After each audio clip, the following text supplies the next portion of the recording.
How are you doing? Welcome back to Rock Cycle, and today we're going to be looking at 10 must-see acts at Reading and Leeds Festival this year. Now of course this is all in my opinion and it's entirely subjective to what music taste you like, but I think these are 10 acts that put on great live shows and are sort of very important or influential acts that are either big now or will be big in the future, so it's certainly worth checking out, no matter your music taste or preference of course.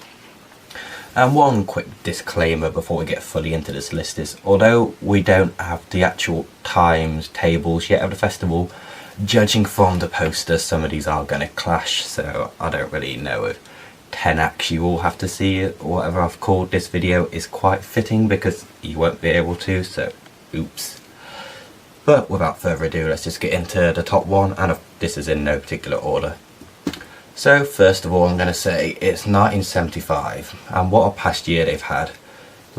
With the new tour and new album has really solidified their space as a top tier band.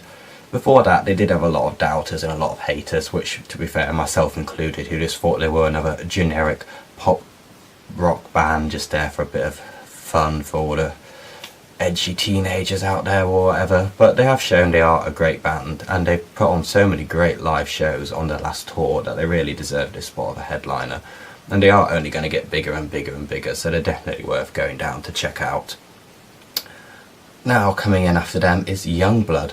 Surprisingly he's on the main stage, because well, he's grown quite a bit over the past few years, but the main stage is a very big space. I don't know if he'll quite get the crowd really to justify being there. But anyway, he's got quite a unique alternative style of music. It's a blend of rock and hip hop that really sort of makes him stand out from the crowd, so he's definitely worth checking out. He's a very good alternative act at the moment, because there's no one quite like him, and he's really growing quite rapidly, so he's certainly worth checking out, I would say. Coming in at number 8 is Lil Uzi Vert. Now this year the whole festival, well the festival as a whole, seems to be a lot less grime, rap and hip hop focused.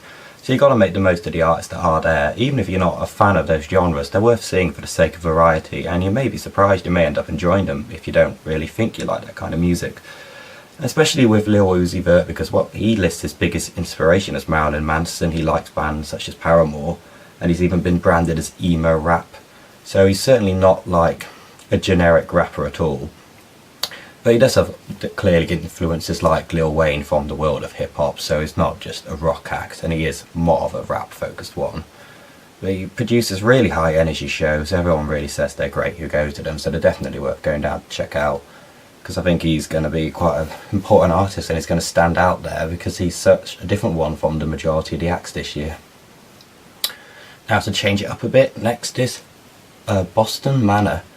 Now these are sort of a post-hardcore punk rock band, and they're great fun to go see. I saw them a few years ago without seeing a single song, or without knowing a single song before going, and absolutely loved it. They put on such a high energy show, they have a really strong stage presence, and they've just had a great new album last year. So if you're into your heavier music, although I wouldn't call these exactly a super heavy band, they're worth going to check out, because there's not really as many big heavy bands there this year, so again you've got to make the most of the ones that are there, just like with rappers. Now we have yet another one of the headliners, and this is Post Malone. You may have seen him there last year, and I'm sure quite a few of you will have, because he had possibly the biggest crowd of the whole festival there, despite being on at 4 or 5 in the afternoon on the main stage. But since then he's only grown bigger and bigger and bigger. This guy just keeps putting out #1 hits after hits after hits, with his quite unique style of alternative rap. And I think he has really earned his space as a top tier artist. He's really stood out from the crowd, and he's certainly a very talented musician, to say the least. And his shows live are a lot better than I thought they would be. His music is very chilled and relaxed, and well, comparatively at least. And that's usually not the kind of music live that I enjoy, but somehow it still really well works with him, and it still feels like a high energy show, so props for him to achieving that. Now we have The Fame. Now if you're a fan of the channel at all, which hopefully 1 or 2 of you are, but you'll have seen that I've gone on about them quite a bit in the past. They're an up and coming pop rock group, and I'm sure they're going to be massive one day, and if you know about them I'm sure you'll agree. They only have 10 songs or so at the moment now, and they don't even have an album, but they still managed to do a headline tour. They've managed to build up quite a following without it, so you know these guys have got to be talented and good to manage to achieve that without even an album out yet. So it's certainly worth checking out if you're into some of the more poppy and indie rock style acts there. Like, I'm sure these guys will be back in a few years high up on the main stage. They're certainly a band to keep your eye on at the very least. Now we have the third one of the headliners, and that is 21 Pilots. Now this band is a personal favourite of mine. I've been loving them for ages, so I'm probably a bit biased here, but I think it's undoubted that they have pretty crazy live shows, and they really have quite a reputation for that. Like, when you go to one, you feel like anything can happen.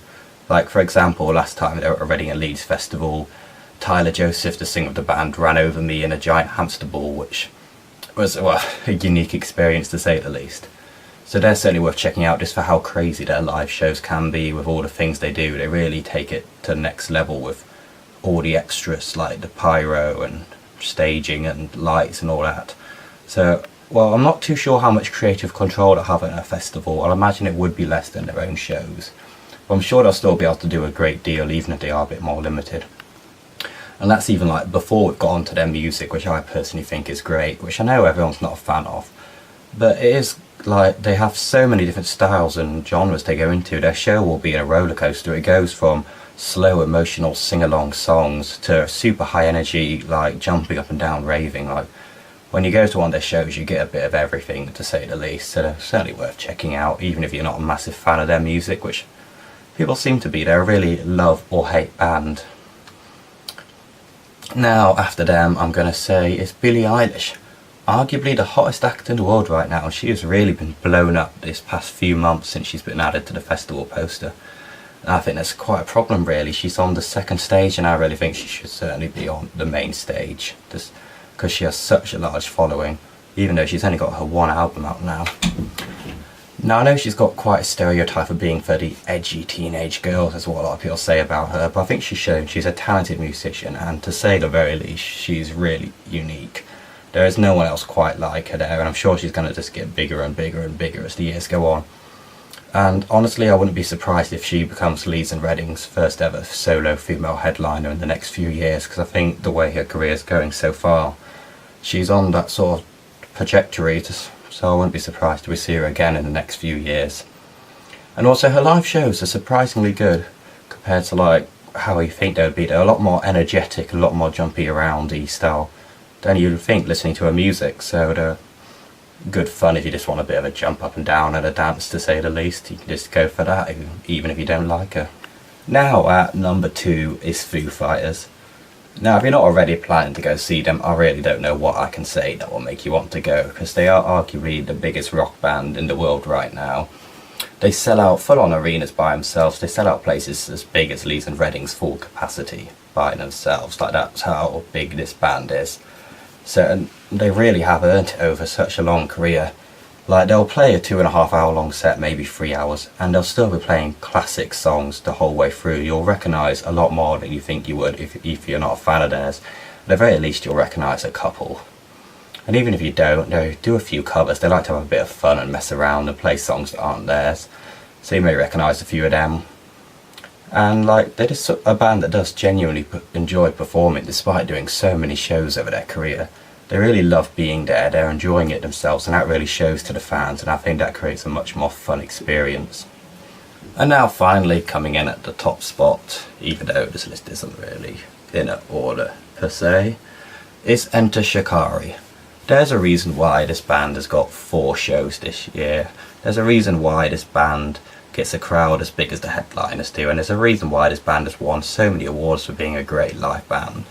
And the only real way to understand that is to go see them yourselves. They are just fucking insane live. They have a complete mishmash of so many different genres all brought into each song they do, but what they take from each genre is its energy, and that's what they put together. They're very, very intense shows, just full of energy, full of great music, full of great personality that really comes across on the stage. And they're people that really do care and enjoy putting on a good show too, just like Foo Fighters, so that really comes across well. They're also a band that can do great things with their pyro, with the lighting, with their stage setup and all that sort of stuff, etc. Which I'm sure when they're doing a show in the tents this year we'll get a lot more of that. I think that'll work a lot better for them than the main stage. But we'll have to really wait and see to know for sure about that. So I think this band is certainly worth checking out. I can't even describe them at all. just because they're the most confusing band out there. You can go listen to a few songs of them and you still won't understand what they're about. You have to like listen to every song they've ever put out to even slightly understand this band, is all I can say. Like, they're just sort of a bit of confusing fun, and it's enjoyable, is all I can say. So that's what I'll say is the 10 acts that are must see this year at Leeds and Reading. Well, of course, in my opinion, like, if you agree or disagree, let me know in the comments, and let me know who you're most looking forward to seeing this year if you're going. Because there's quite a lot of good acts this year, I'll say. This is one of the best years for a while. And this is like the only year in the past few years that I'll have put all the headliners on this list for myself. So I think that's quite an improvement, I'll say. So anyway, let me know how you feel in the comments down below. And I'll see you in the next one.